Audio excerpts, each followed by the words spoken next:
Merry Christmas, everybody! In this video, I'm going to discuss how I packed my suitcases and carry-on luggage for myself and my 10-year-old son in order to travel to Japan over Christmas time. Traveling over the Christmas period does come with its own unique challenges, especially if you need to take physical gifts with you in your luggage. And in this video, I'm going to show you exactly how I overcame all of those challenges and the solutions that I found for packing Christmas presents, wrapping Christmas presents, as well as what I did with the rest of my luggage to make the most efficient use of the space that I have. We both have backpack style bags as carry-ons, and the suitcases are actually small enough dimension-wise to be used as carry-ons as well, but both of them are a little bit too heavy to qualify as carry-on items, and honestly, I actually strongly dislike having to fight for overhead bin space on the airplane, so I much prefer to just have a smaller backpack carry-on that I can put underneath the seat in front of me. If you're wondering exactly how much each of these items weighs, then I will put that up on the screen right now. My carry-on backpack and my son's carry-on backpack are somewhere in between 3 and 4 kilograms. I'll put on the screen the exact weights as well as the weights in pounds. Then my suitcase is a little bit over 11 kilograms, and my son's suitcase is a little bit over 8 kilograms. Sorry if you notice that my face is looking super shiny. I live in South Africa. I am like sweating buckets right now. I'm really looking forward to arriving in Japan, where hopefully there'll be some sub-zero temperatures and snow. Right, so let's start unpacking my suitcase first. On this side, I mostly have Christmas presents, but there are a few clothing items that I have used to pad things out a little bit, just to make sure that nothing gets damaged in transit. On the top layer, I have my rain jacket. I also have this waterproof laundry bag for dirty clothing, because as you will see as I show you more clothing items, we definitely are going to have to wash our outfits while we are in Japan so that we can reuse them, because I'm not taking a clean outfit for every single day. We are going to be going for 3 weeks and 3 days in winter. I think that the last clothing item on this side of the bag are my slippers. Most Japanese hotels and even apartments will provide you with some kind of indoor slippers, because in Japan they do not wear their shoes indoors. However, it is going to be winter, and some of those slippers that get provided are like really thin, and these are some really nice thick cushy slippers that I actually got as an early Christmas present from some of my family, which I really like. So I'm going to be taking these just so I can be a little bit more comfortable indoors. So I've just spun the bag around now, and I'm going to start unpacking the other side, because on this side I only have Christmas presents left, which I will get to later on in the video. On this side of the bag, I mostly have my clothing items, but I do have a few other things, like for instance this umbrella. Sometimes airlines do not allow you to carry umbrellas as carry-on because they can be seen as a weapon. Okay, then this entire pile that I'm holding in my hands is 5 different bras. Most of them are sports bras, so that I can wear them if I want to do exercise as well as when I'm wearing casual clothes. Then I also have 5 pairs of underwear. I have this sleep bonnet which I wear over my hair at night, partially to protect my hair, but actually what I find this really useful for is to pull right down over my eyes as a sleep mask. I sleep really well when I have this on. And then inside this packing cube is the bulk of my clothing. I've used a packing cube in this case just to compress things down a little bit more so that I can fit more items inside my case. Packing cubes can be a really good way of packing more into a suitcase, but sometimes they aren't ideal depending on what you need to pack. If you have a lot of strangely shaped items and hard and soft items being packed together, then packing cubes might not be the ideal solution. But if you're mostly just packing clothes in one side of your suitcase, then packing cubes can save you a bit of space. So I've just decompressed this packing cube now to make it easier to unpack. Another thing that I do really like about packing cubes is that they help you stay organized on your trip. So right on the top of my packing cube, I have a thinner warm layer. This is a merino wool jersey. And then here's the first of my base layers. This one is a hooded shirt that is made out of a sports material. This one is also really great if I want to go hiking or running. And here we have another merino wool long-sleeved top. This is a long-sleeved, I think it's a Heat Tech base layer from Uniqlo. And then because I don't have a whole lot of long-sleeved base layers in South Africa, I do also have two t-shirts. These are just short-sleeve t-shirts. One is a Montbell cotton blend, and the other is another merino wool short-sleeve t-shirt. This is one pair of long pants. It's a hiking long pants. I think this one is from Marmot. Then this is a merino wool base layer pair of pants, which I can wear underneath other pants. You can't really wear these on their own. They're quite thin. These ones are not particularly warm at all, but they are very comfortable, and they're a very lightweight technical hiking material, so they dry very fast. Then these are a pair of synthetic tights that I often use for running in South Africa. And these I will probably wear underneath this dress. This is a woolen dress, but a very lightweight woolen dress that is long sleeved. But I can also use these tights for running or hiking. And that is definitely another tip for packing fewer items in your case, is to try and make as many of your clothing items dual purpose as possible. And then my last pair of hiking pants is this one from Montbell. I can see that the camera is feeling as hot as I am. It's also wanting to overheat, so hopefully we'll be able to get through this video before it completely dies. Something that I always recommend taking winter or summer in absolutely any climate is a hat. If you are wondering about some of the scars on my face, that is from skin cancer surgeries that I've had to have over the years. Then of course, because we are going in winter, a sun hat is not the only hat that I need. I also have this beanie that a family member made for me quite a long time ago, and then a buff. This particular buff is a merino wool buff. Then I do also have another scarf, and I'm taking this one because this was a scarf that my son bought for me for Mother's Day. And then I do have a second buff. This one is not merino wool, it's synthetic, and this one works much better for me if I'm running. And then over here, I just have 5 pairs of socks, various brands. I like to take a fleece pair of pajamas because it can get really, really cold. Some Japanese houses, like if you're renting an apartment somewhere, do not have a whole lot of insulation, so having some kind of warm sleepwear for nighttime is great. These gloves are from Decathlon. Yes, these are from Decathlon, and they're actually convertible gloves. They have these fingerless style gloves where your fingers poke out the top, but then you can flap a mitten over the top of it. I also like the fact that they clip together so that you can't lose one of them. So when you put them in your suitcase and you keep them clipped together, or in your backpack, you'll always find both of them, because you never need just one glove, you always need both of them. And then the last thing that's on the clothing side of my bag is also something that a lot of people would definitely not have to pack. This is my Hufflepuff Harry Potter wizard robe that I got the last time I went to visit Universal Studios. My husband actually bought this for me as a present, and we are going to go visit Universal Studios again this year. Right, so the camera did overheat there for a second, but let's continue. I'm moving on to my son's bag, and I actually do have some of my own clothing packed in his bag because the bulk of the Christmas presents are packed in my bag. So first up, we have this Gryffindor scarf, which is also actually a towel so you can dry your hands. So here he has the same merino wool buff as I do, just in a different color. He also has another buff in a synthetic material. Then he also has a warm hat, a beanie. Oh, and you know what? I think I might have actually forgotten.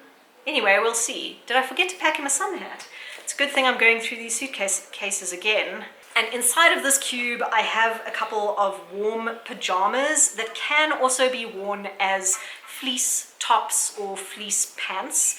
I have 2 fleece tops and 2 fleece pants. On this side, I just have 5 sets of underwear for him. and 5 socks. I also have packed him his own indoor slippers. These are Christmassy ones that he also got as an early Christmas present. He also has his own scarf that kind of matches mine, so that is going with him as well. And then he has a pair of synthetic hiking gloves. Then for his warm clothing, it was a little bit of a challenge because kids obviously grow really quickly, and all of his winter clothing from last winter in South Africa no longer fitted him. But because it's summer here right now, there isn't a whole lot of winter clothing available. So I've done my best. I've gotten him some long-sleeved synthetic long-sleeve tops. I've got 5 of those. And then he's got some long hiking pants.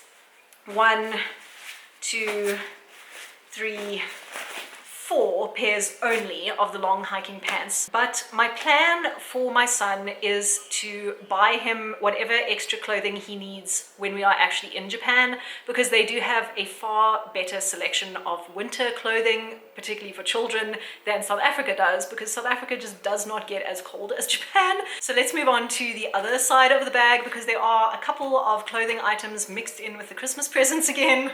Right on the top, we do have a Christmas present, which I'm just going to put to one side, and I'll talk about that in a moment. Then in my son's bag, I actually have my own warm boots packed.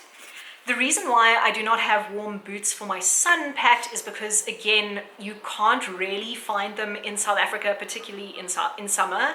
So we are planning to buy him warm boots when we are in Japan, but I'm going to be wearing some casual shoes onto the plane. I'll actually show you the shoes that I'm going to be wearing onto the plane. So these are the shoes that I'm going to be wearing onto the plane, and I'm also going to be using them as my casual shoes in Japan when it's not too cold, and also as my running shoes. They are the Salomon High Pulse shoe, which is kind of like a little bit of a hybrid trail, hybrid road shoe. Then my son also has his own waterproof laundry bag for dirty clothing.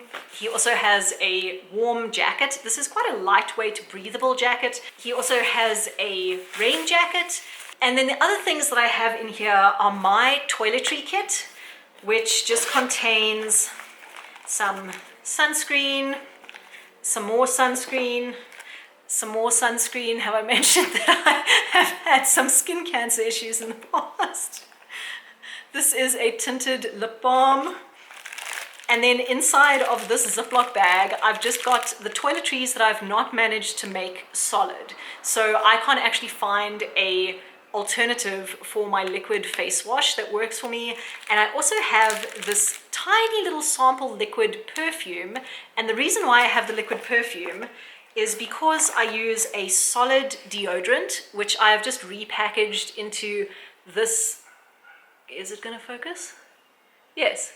I've just repackaged it into this little tub and written deodorant on it. It's like a cream inside here, and you just spread it on your underarms. You don't need a big amount. This is far more than enough for 3 weeks.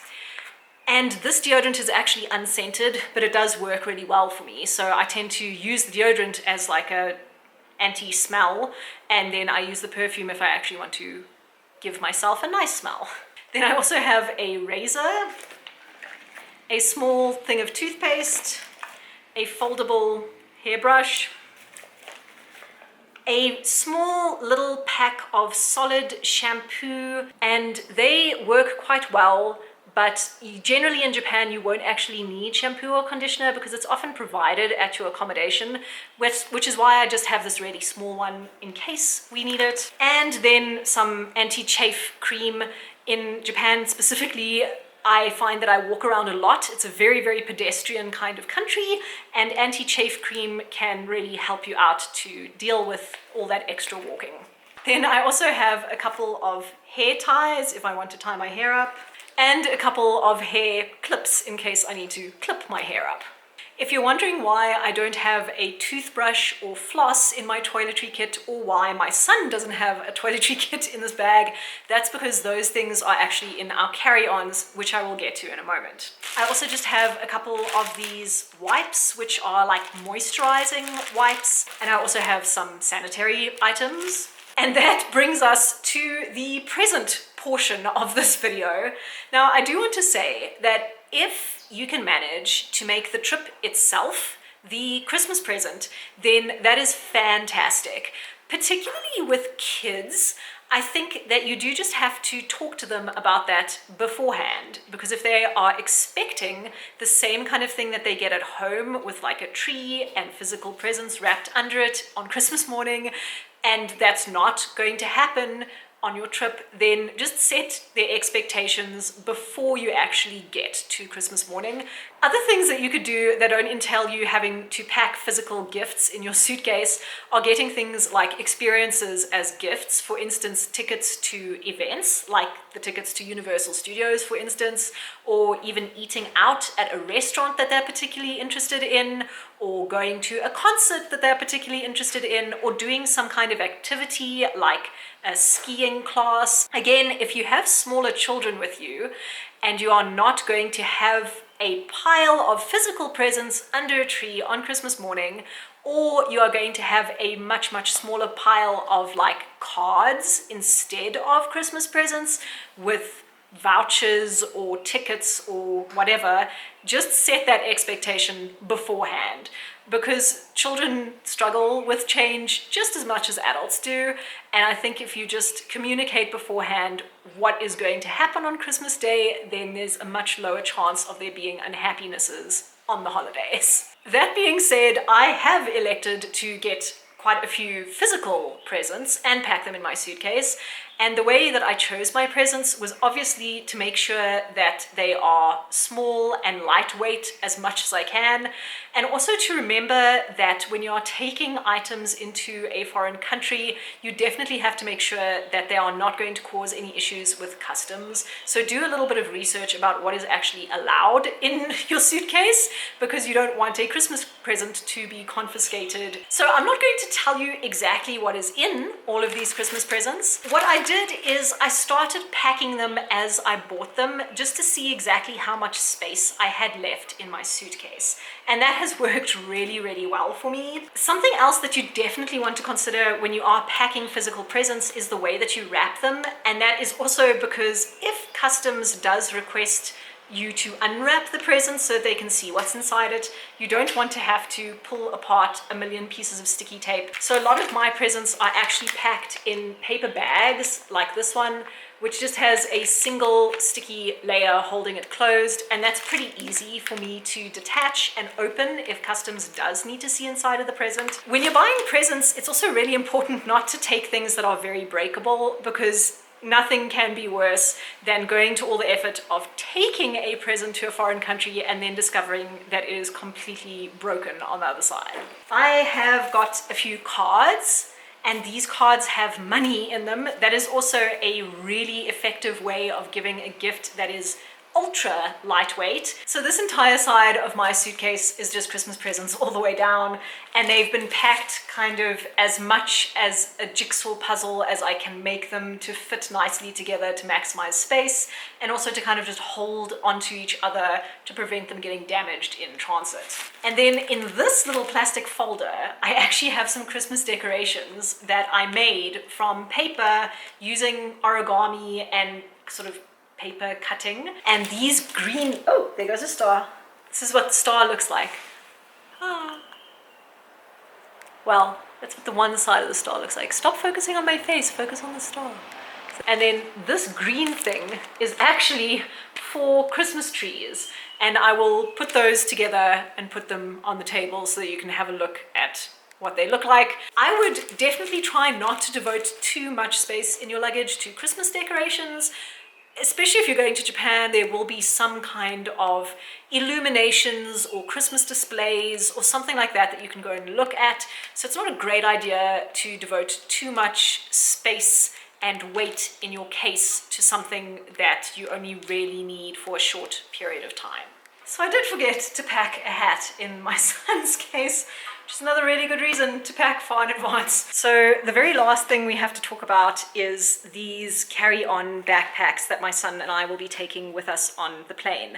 Mine is a nature hike backpack. The first thing that I have inside here is my little luggage scale that I was using to weigh my bags, and I do usually take this with me to my destination. You might have bought a few additional items, and having this can really save you from having to pay additional fees when you are trying to check in for your return trip.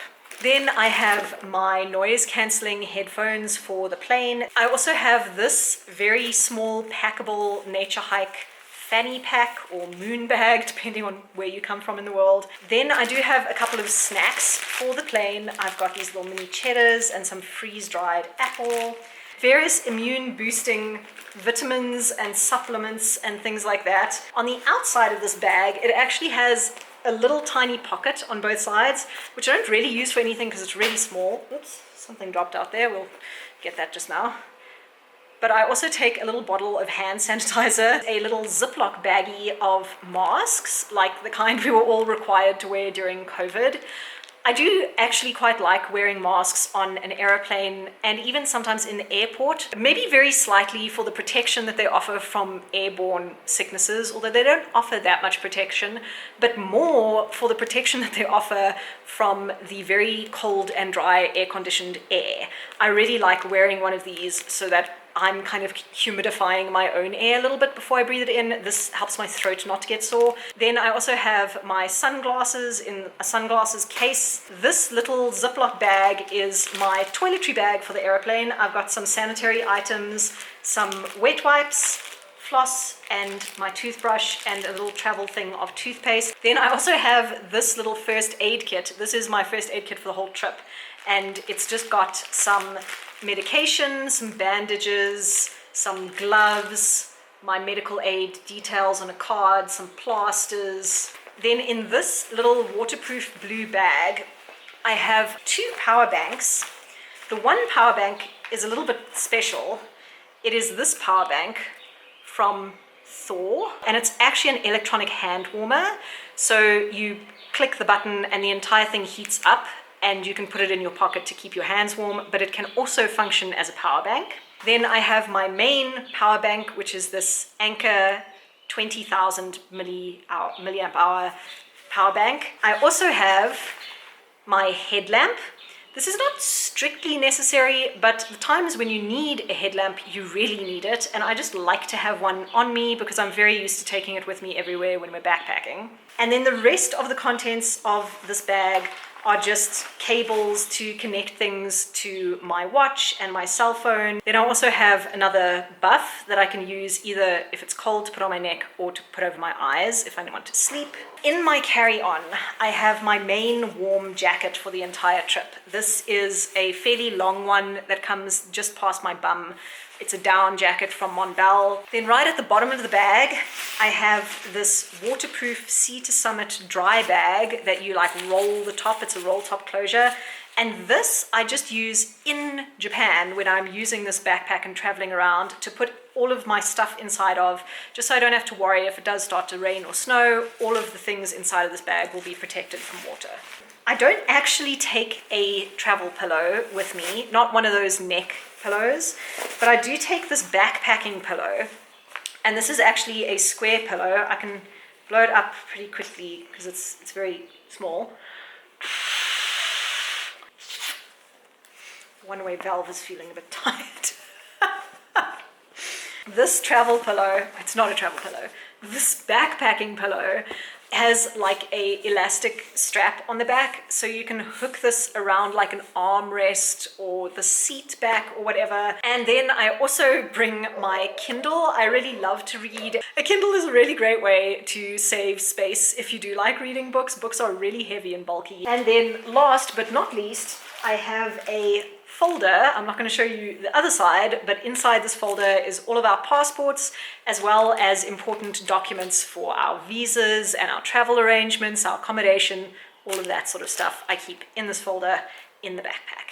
I almost forgot to mention that in addition to my carry-on backpack, I also carry my handbag.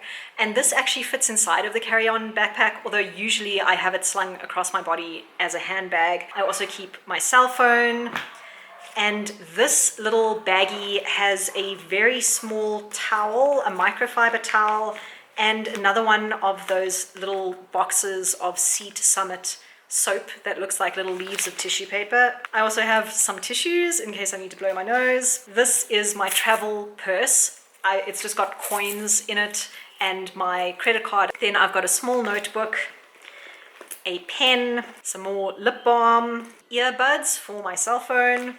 And then I also take these lens wipes for my glasses. So for Joshua's carry-on, he's going to be using this Adidas backpack. And inside the zip pocket, the entire pocket is just snacks. Lots and lots of snacks. All the rest of his gear is inside the main part of the backpack. Inside of this bag are his noise-cancelling over-ear headphones, as well as cables and adapters that he might need. He also has a buff for putting over his eyes if he wants to sleep. And then this is his entire toiletry kit for the whole trip. It's not just a toiletry kit for the plane. He's got some hand sanitizer, some floss picks, a mini toothpaste, a toothbrush, a foldable hairbrush, an eye mask, some lip ice, some sunscreen. These red things are immune boosting vitamin gummies. And then his toothbrush is an electric toothbrush. Then in terms of entertainment for him on the flight, I have this little baggie. I think I'd better open it up. We have a card game called Uno Flip, which we can play on the tray tables in the airplane or in the airports. This is like a brain teaser pop-out puzzle. It's made of foam and you build a cube by putting the puzzle pieces together. This is also a brand new book in a series that he really likes. Am I holding things up to the camera? I hope I am. Sorry if I've been going out of frames. My arms are getting tired from holding those suitcases to weigh them. And then I've also got him his own notebook and pen just attached to it with a piece of ribbon because he does like to sketch and write things. This is his main warm jacket for the whole trip that he's also taking in his carry-on. Then he also has his own wallet with his pocket money for this trip. And he also has his own medication in his carry-on. These are his sunglasses, and this is a Samsung Galaxy tag, which you can use for like tracking luggage and things. But I've actually just put it on like this ribbon necklace. And we don't ask him to wear this all the time, but when we go to really busy places like Universal Studios theme park, then it's just a bit of peace of mind to have this on him. So if we do get separated, it is really easy to find him again. And then lastly, in the bottom of his bag, I have an entire change of clothes because I don't know what clothes he is going to choose to wear onto the flight. So I've just got a lightweight pair of long pants, a lightweight long sleeved shirt, and an extra pair of underpants that he can change into to be comfortable if he wants to sleep on the plane. And that is absolutely everything that we are taking for our trip to Japan. Thank you so much for watching this video. I hope that you enjoyed it. And if you would like to see more videos from me, then you can click on my channel name to see videos that I've made in the past, or you can subscribe to my channel to see videos that I'm going to make in the future.